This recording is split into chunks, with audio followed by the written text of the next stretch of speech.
पहली बार हमें किसी दूसरे प्लेनेट पर लाइफ के कुछ निशान मिले हैं और सबसे इंटरेस्टिंग बात है कि ये मार्स पर नहीं बल्कि वीनस पर हैं। अब साइंटिस्ट्स ने इसे कैसे खोजा, ये किस फॉर्म में मौजूद है और हमें इससे क्या सीखने को मिलेगा, ये सब हम समझेंगे आज इस वीडियो में, क्योंकि आप देख रहे हैं द ट्रेंडिंग टेक।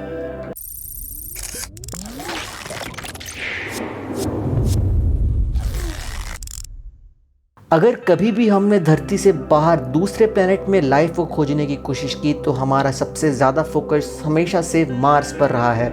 लेकिन हाल ही में की गई स्टडीज़ और फाइंडिंग्स के हिसाब से हमें जो पता चला है वो इस सेंचुरी की सबसे बड़ी डिस्कवरीज में से एक हो सकती है, क्योंकि हमें पहली बार ज़िंदगी के कुछ निशान मिले हैं, वो भी उस प्लेनेट पर जहां हमने ऐसी किसी भी चीज़ के मिलने की कभी एक्सपेक्टेशन भी नहीं थी।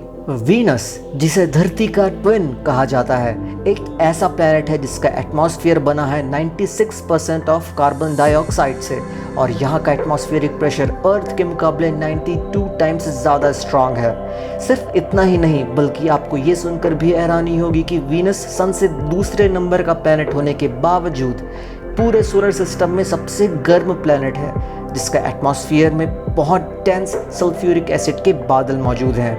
लेकिन इन सब के बावजूद भी हमें यहाँ मिले हैं traces of life phosphine chemical के फॉर्म में, जिसे डिस्कवर करने के लिए साइंटिस्ट ने 2 टेलीस्कोप्स, एटाकामा लार्ज मिलीमीटर सब मिलीमीटर एरे और जेम्स क्लर्क मैक्सवेल टेलीस्कोप जो हवाई में स्थित है उसका यूज़ किया। फॉस्फीन मॉलिक्यूल्स की अगर बात करें तो ये धरती पर हमारे द्वारा बनाए गए इंडस्ट्रीज या ऑक्सीजन फ्री एनवायरनमेंट में माइक्रोबियल एक्टिविटीज से जनरेट होते हैं।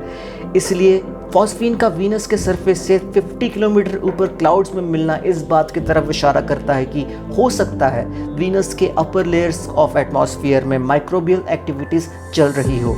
इस डिस्कवरी के बाद सारे एस्ट्रोनॉमर्स में हलचल मच गई है, क्योंकि हमने काफ़ी लंबे टाइम से वीनस में किसी भी तरह के लाइफ की पॉसिबिलिटी को नज़रअंदाज किया था और अब इन फाइंडिंग्स के बाद बहुत से स्पेस एजेंसीज वीनस के लिए डेडिकेटेड मिशंस प्रपोज कर रहे हैं। वहीं दूसरी ओर इसरो ने पहले ही इस मिशन को प्रपोज कर रखा है, जिसे लॉन्च किया जाएगा साल 2022 में, जिसमें ये वीनस के ऑर्बिट में जाकर उसकी स्टडी करेगा। इन सारी चीज़ों से एक बात साफ है कि अगर ऐसे हार्श एनवायरनमेंट में भी भले ही माइक्रोब्स के रूप में लेकिन लाइफ पॉसिबल हो सकती है, तो ब्रह्मांड ही नहीं बल्कि हमारे खुद के मिल्की वे गैलेक्सी में ही ऐसे ना जाने कितने ही प्लैनेट्स होंगे जहां पर ना जाने हमें क्या कुछ देखने को मिलेगा। और इसी के साथ ये कहना भी गलत नहीं होगा कि हम अकेले नहीं हैं। आज के लिए इतना ही। अगर आपको ये वीडियो पसंद आए तो सब्सक्राइब करें हमारे YouTube चैनल को और बेल बटन को प्रेस करना ना भूलें। आप चाहें तो हमें Facebook और Instagram पर भी फॉलो कर सकते हैं। See you guys in next video.